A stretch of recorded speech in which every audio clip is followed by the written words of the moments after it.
Bonjour à tous, bienvenue pour cette quotidienne du 23 janvier. J'espère que vous avez passé un agréable week-end. En actu aujourd'hui, on s'intéresse aux travaux du Vieux-Bourg à Gland qui s'apprête à démarrer. Une séance d'information publique aura lieu le 25 janvier. Alexandre Caporal nous emmène dans la ville pour une petite visite en compagnie de la municipale en charge des travaux, notamment Christelle Girot-Nidegger. En sport, on revient sur la Dolapo en compagnie de notre invité Samuel Lovell, du président du comité d'organisation. Bonjour à vous, bienvenue. On reviendra sur cette journée du jeudi qui était mémorable, il paraît. En culture, nous recevons aujourd'hui Katarina Samoukina, danseuse. Bonjour à vous également, accompagnée de Karine Bertola. Elle nous raconte leur histoire d'amitié. Katarina a fui l'Ukraine en mars. Elle est arrivée en Lyon en avril. Elle nous raconte son parcours, mais également sa danse, sa vie, sa passion, puisque ce week-end, elle était dans un spectacle à Vidi et a notamment intégré une compagnie de danse. On reviendra sur cette jolie histoire. De ton côté, Alexandre, eh bien, tu es au froid. Comment ça va ? Oui. Salut Andrea, écoute, on m'a dit une fois, le froid c'est dans la tête. Non, je te dis, le froid c'est partout dans le corps. Actuellement, Christelle Girot-Nidegger, bonjour. Ça va ? Bonjour Alexandre, pas trop froid. Ça va, ça pique. Ouais, ça pique. En ce lundi matin, effectivement. Andrea, tu vois, donc on est devant cette administration communale à Gland. Christelle Girot-Nidegger, vous organisez ce jeudi à 19h à Montauly une séance d'information pour la population. Et bien entendu, sur ces travaux du Vieux-Bourg qui vont commencer notamment sur cette place des aménagements. On va parler justement de tout ça ensemble. Peut-être commençons par cette place devant l'administration communale. Qu'est-ce qui va être fait ici ? Alors déjà, pour commencer, un petit rectificatif, puisque la séance d'information publique aura lieu mercredi 25. Ah, c'est mercredi, pardon, oui, le 25, pardon, oui, c'est vrai. Je m'en mêle entre le mercredi et le jeudi. Alors sur cette place, qu'est-ce qui va se passer, Christelle ? Écoutez, déjà, ce projet du Vieux-Bourg, il date pas d'hier, donc on est surtout ravis d'avoir aujourd'hui les crédits et la confirmation, les approbations cantonales pour réaliser les travaux et commencer ces travaux de manière très concrète.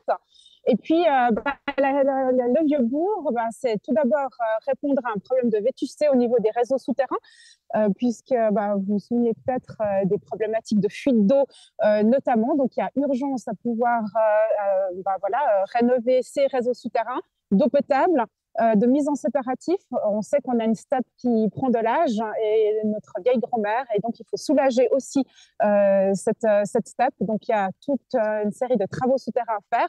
Et puis on va en profiter surtout aussi pour réaménager la surface de ce périmètre du Vieux-Bourg. Et donc notamment, ce que ça veut dire, c'est que vous allez réaménager au niveau du parking, c'est-à-dire on va créer des espaces verts, des espaces de détente en faveur justement de la biodiversité. Donc concrètement ici, ce sera plus un parking à je ne sais plus combien de places, mais une bonne dizaine, quinzaine.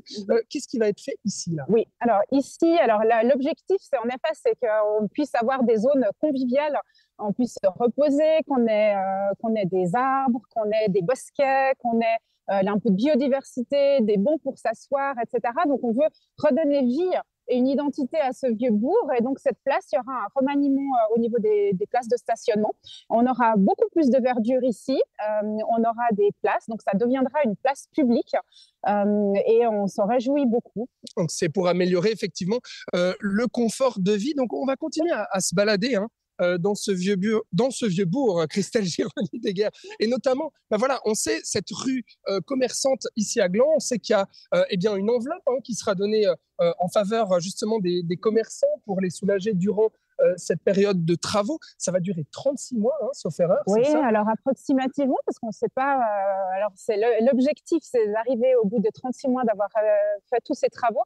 Maintenant, on n'est jamais à l'abri d'une petite coquille. Oui. Et donc, l'objectif, c'est vraiment de pouvoir aider aussi les riverains et, vous l'avez mentionné, les commerces aussi, parce que à terme, c'est de pouvoir redonner vie à ce Vieux-Bourg, de pouvoir avoir des commerces de proximité, de pouvoir avoir ce lieu de flânerie aussi. Et puis, on doit prendre soin de nos riverains également. Donc, il y aura différentes portes d'entrée au niveau de la communication, des services qui vont pouvoir répondre aussi à leurs questions. Donc, on sera là à chaque instant des travaux pour répondre à leurs questions, pour pouvoir faire en sorte que la vie ne s'arrête pas pendant la durée de ces travaux. C'est ça, puisque ça va être donc par étapes. Je me permets juste de vous dire, on va se mettre quand même sur le trottoir parce qu'on a emprunté cette rue de la Gare à Gland sur la route. C'est vrai qu'il n'y a pas grand monde. Alors pourquoi vous vouliez justement m'amener sur cette rue de la Gare, Christelle Gironi-Deguerre? Vous l'avez mentionné tout à l'heure, ici on est sur la rue de la Gare avec des trottoirs qui sont extrêmement étroits.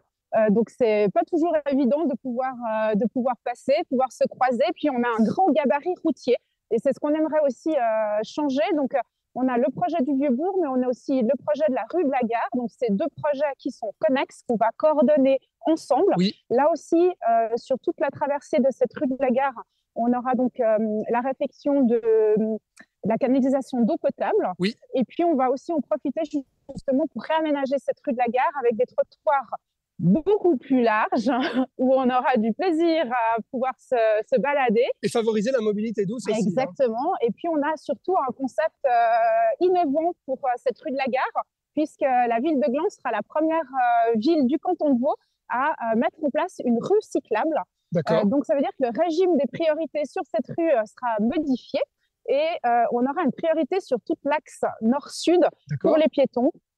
Pour les véhicules aussi, mais pour les vélos. Donc, on aura cette possibilité pour cet axe structurant de mobilité douce qu'on va pouvoir mettre en valeur ici. Alors, je rappelle quand même que c'est un projet à plus de 16 millions de francs. C'est en tout cas comme ça qu'il a été chiffré. Durée des travaux 3 ans, donc plusieurs étapes. La première étape, Christelle Gironi-Deguerre, elle va commencer quand? Et ça va être quoi, cette première étape? Alors, la première étape va commencer sur la deuxième quinzaine de février. Et puis, on va commencer les travaux sur la Grand Rue, donc devant l'administration communale. D'accord. Très bien. Bon, alors il me semble qu'on va gentiment remonter. On va faire une petite pause sportive. On va parler de Dolapo. Voilà, tout de suite. Vous y étiez d'ailleurs à cette Dolapo? Non.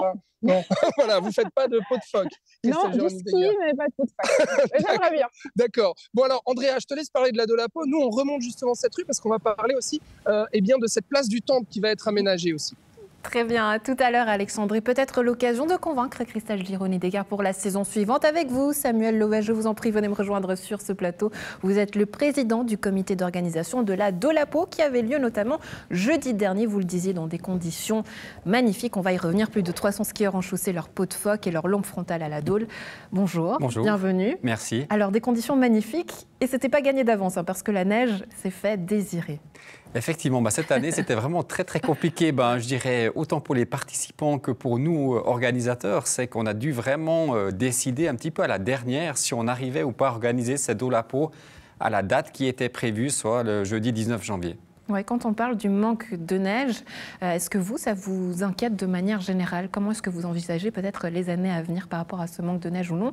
Est-ce que ça remettrait en cause et peut-être la vie de cette manifestation? Alors, on voit qu'on ne peut pas forcément, lutter contre ce changement un peu climatique qui est quand même bien présent. Nous, on reste quand même toujours positif. Je pense qu'il faudra peut-être un petit peu plus de souplesse de notre part quant au parcours qu'on va faire, à la date qu'on va choisir. Mais pour le moment, on n'a pas trop de soucis quant à la suite de l'organisation. Oui, mais est-ce qu'on peut imaginer peut-être un changement, qu'il y ait une Dolapo qui ne soit pas faite en hiver, mais peut-être en été, en automne, je ne sais pas, avec un autre genre d'activité sportive, si on peut le dire? Disons, cette année, on avait, entre guillemets, réfléchi un tout petit peu à faire une Dole à pied. Mais comme les conditions climatiques ont changé, on a dit on maintient à cette date. Alors, pourquoi pas changer un tout petit peu de concept dans le futur? On verra un peu ce que l'avenir nous dira, si les hivers deviennent aussi moins rigoureux que ce qu'on a connu. Alors, on a quand même de très jolies images de cette édition et de ce jeudi dernier. Je l'ai dit, 300 skieurs qui ont chaussé leur peau de phoque. C'était quoi les temps forts de cette édition, Samuel? Disons, les temps forts de cette édition, c'est qu'on était content de réunir, 308 ans de participants pour cette épreuve, parce que, comme on a dit, 4 jours avant, ce n'était pas gagné. Le balancier où on voit les images, c'était vert. Le dimanche, il n'y avait pas de neige. Et là, on a pu vraiment faire le parcours complet avec le passage mythique à la Dole. Les pistes ont été damées par l'équipe de la Sogestar, vraiment des conditions optimales. Et puis, les gens étaient contents de venir. La plupart, c'était leur première sortie en peau de phoque aussi, car comme on a dit, les conditions n'étaient pas forcément avec nous en ce début d'hiver. et tout le monde était content. On a passé une très bonne soirée. Ouais, une première sortie en pot de phoque, ça peut paraître étonnant hein, parce qu'il y a des sportifs qui sont là et qui font aussi peut-être appel au chrono, à un aspect plus compétitif. Ça veut dire quoi de l'esprit de la Dolapo finalement, qu'on arrive à allier les professionnels, aux amateurs, un peu tout le monde? C'est ce qui fait un tout petit peu le charme de cette Dolapo, c'est qu'on a toujours quelques personnes qui viennent pour rechercher disons, le chrono, pour faire un entraînement. Notamment celui qui a gagné cette année, c'est un membre de l'équipe suisse de ski alpinisme. Un chrono à combien? Autour des 37 minutes. 37 minutes. 37 minutes, ouais, c'est très rapide. Mais la plupart des participants, je dirais le 80%, c'est vraiment des populaires, c'est monsieur et madame tout le monde dont leur objectif, c'est de finir, de prendre du plaisir puis de passer une bonne soirée là-haut. Ouais, vous, personnellement, comment est-ce que vous l'avez vécu cette soirée? Est-ce que vous-même, vous avez pu faire la course ou est-ce que vous vous occupiez justement des derniers petits détails? Non, alors c'est vrai qu'en tant qu'organisateur, c'est un petit peu compliqué de mettre le dossard après coup. On a eu le temps de monter 3 fois la Dole durant la journée pour faire le piquetage, pour regarder que tout était en ordre au niveau sécurité. Mais je dirais, voilà, moi j'ai du plaisir à l'organiser, à être présent et je me vois mal prendre un dossard pour faire la course et puis pas assurer la sécurité derrière. Ouais, c'est vrai que c'est important, chacun son rôle et puis on profite durant la journée. Samuel Lauvet, merci beaucoup en tout cas d'avoir été avec nous. À très bientôt, très belle journée à vous. Merci à vous, bonne journée. Au revoir. Merci. Alexandre, on retourne à toi, au froid. Oui, au froid. Alors tu vois, regarde, le temple de Gland qui est ici, et du coup, donc, toujours en compagnie de Christelle Gironi-Deguerre pour parler du coup donc, de cette terrasse. Il va y avoir un réaménagement aussi. Qu'est-ce que c'est? Qu'est-ce qui va se faire? Oui, alors en fait, le projet de réaménagement du Vieux-Bourg, il a déjà, comme je disais, quelques années. Et puis l'objectif, on voit, c'est toutes ces procédures qui sont relativement longues, des oppositions qui se créent, etc. Ça fait très longtemps qu'on en parle, effectivement. Ça fait très longtemps qu'on en parle. Et puis, pour cette nouvelle législature, c'est un projet qui a été lancé à la législature précédente. Et puis, pour cette nouvelle législature, on s'est dit, voilà, on a un nouveau plan climat aussi qui est mis en place. Il faut pouvoir répondre à des enjeux environnementaux, écologiques. Donc, l'objectif, c'est d'amener de la nature en ville, de la nature dans ce vieux bourg. Et donc, il y a ce projet justement de pouvoir perméabiliser des sols, planter plus d'arbres, des bosquets, des jardins de poche, etc. Et puis, on a fait également un diagnostic des espaces publics en début l'automne dernier et on s'est dit qu'il fallait vraiment qu'on puisse faire quelque chose de cette place ici, qui vous avez vu, qui est très minérale, avec une magnifique terrasse ici. Alors là, on voit pas, mais on voit le lac, on voit le Mont Blanc, et puis il faut qu'on puisse mettre ça à disposition de la population, et puis de pouvoir valoriser ces espaces qu'on a. Donc il y a un projet en effet de réfection de cette place du temple, de la terrasse qui est ici. C'est des crédits complémentaires qu'on va devoir aller chercher en parallèle au réaménagement, aux travaux du Vieux-Bourg. C'est quelque chose qui nous tient à cœur et puis qui complétera tout ce qu'on va mettre en place pour le Vieux-Bourg. Très bien. Alors, je me permets juste de réajuster un tout petit peu le cadre puisque le vent ne nous a pas beaucoup aimé. Mais alors, du coup, pour regarder encore derrière nous, Christelle Gironi-Deguerre, pour dire aussi aux citoyens qu'est-ce qui les attend pour, justement, durant ces travaux dans le Vieux-Bourg et qu'est-ce qu'il en sera de la fréquentation de ce Vieux-Bourg, de l'accessibilité et puis aussi de la circulation? Oui, alors il y a des schémas de circulation qui vont être mis en place, une collaboration étroite entre les différents services. En tout temps, les endroits seront aussi accessibles à pied et puis les riverains ainsi que les commerces seront régulièrement tenus informés. Donc il y aura toutes des phases d'anticipation, mais ils seront consultés. Ils seront informés en temps voulu, pour qu'ils puissent se préparer et pouvoir anticiper un maximum. Ouais. Alors, on va juste rappeler, premier coup de pioche. Alors, normalement, mi-février, mais on est confiant. Ça, on est confiant. D'accord, voilà, d'arriver enfin au bout, bout touchant de ce projet, on imagine la satisfaction effectivement de l'exécutif glandois. Christelle Gironi-Deguerre, merci beaucoup de m'avoir fait visiter ce Vieux-Bourg et de m'avoir expliqué du coup ce qui va se passer ici pendant 3 ans. Et puis pour en savoir plus, Andrea, donc rendez-vous ce mercredi 25 janvier, 19h à Montely. C'est une séance publique donc pour les citoyens et citoyennes de Gland.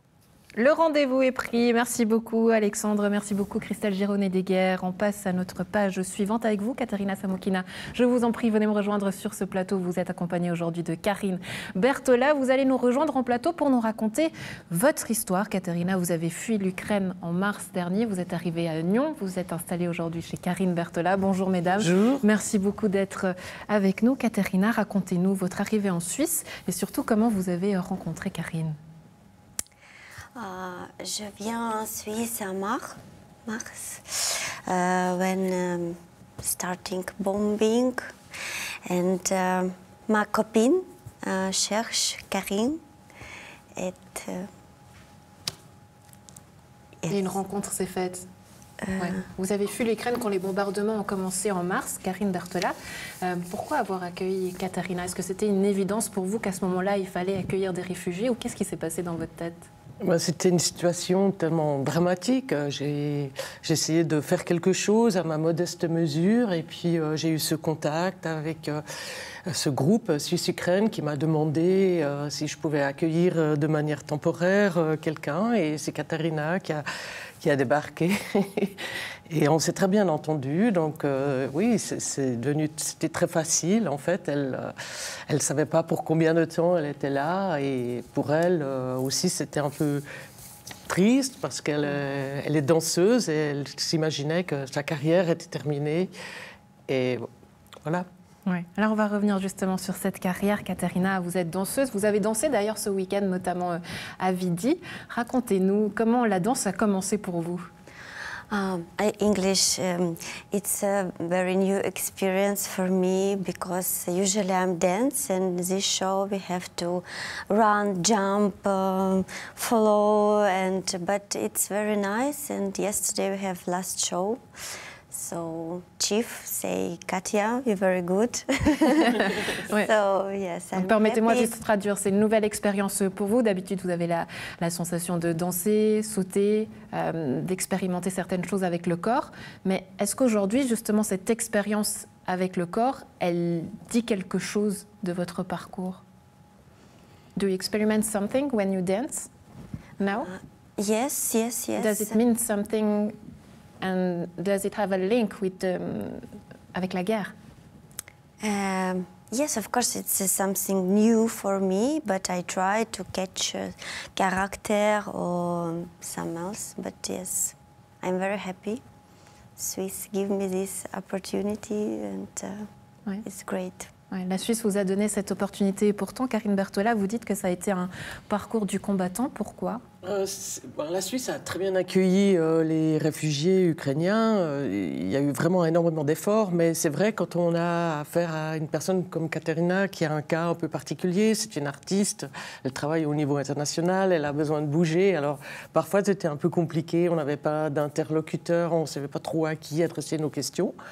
Mais enfin, voilà, on s'est débrouillé, elle a réussi à participer à ces castings. Elle doit des fois rentrer chez elle parce que son ballet continue de travailler. Et alors, c'est des fois un petit peu compliqué administrativement, mais bon, on a réussi. Ouais. Pourquoi c'était important pour vous que Katerina, qui est danseuse, puisse l'être ici aussi et pas seulement lui trouver un travail quelconque, si je peux me permettre? Parce que déjà, c'était très émouvant quand elle est arrivée. Elle a dit, elle a pleuré, elle a dit « je ne vais plus jamais pouvoir danser ». Et j'ai trouvé que c'était un peu tellement triste quand elle m'a dit ça. J'ai dit non, on va trouver une solution. Et c'est une artiste, je vois, elle a besoin, elle a énormément de discipline au quotidien, de maintenir sa forme, de faire des exercices. Et pour elle, c'est toute sa vie. Donc, c'est aussi, je pense, ce qu'on doit faire en Suisse. Et on a le devoir moral d'accueillir les réfugiés, de les aider, mais aussi de les aider à se développer, continuer des arts, faire des études, faire du sport. Et je trouve qu'on devrait faire beaucoup plus pour les femmes qui sont quand même un peu universellement discriminées dans le monde. Et voilà, j'ai voulu essayer de faire quelque chose de manière modeste. C'est très joli en tout cas de vous entendre parler, ça m'émeut aussi personnellement. Katerina, what does it mean today to dance? Qu'est-ce que ça signifie aujourd'hui pour vous de danser? What does it mean to dance today? What's the importance of dancing? Important, it's energy. You take energy to people. character. I don't know. You have to be. I'm sorry, my English and French. No problem. C'est important pour vous de donner de l'énergie. Energy, yes, it's energy. Your charisma. You have to see. You see eyes to people. Ouais, se connecter avec les gens, regarder le regard des gens. Oui. Aujourd'hui, si vous deviez définir, Katharina, vous diriez quoi à vos yeux? Elle est très, très courageuse. Elle a un sens de l'adaptation incroyable. Et c'était absolument remarquable pour elle de danser avec Larry Bott. C'est une des plus grandes compagnies suisses. Elle est arrivée mardi dernier. Mercredi, elle était déjà en répétition. C'est des journées très, très longues. On leur demande énormément. Et je trouve extraordinaire comme elle arrive de changer d'univers, de partir en Ukraine où elle a sa compagnie, le Freedom Ballet. Ils font un style de danse. Et ici, tchac, elle saute dans une autre vie.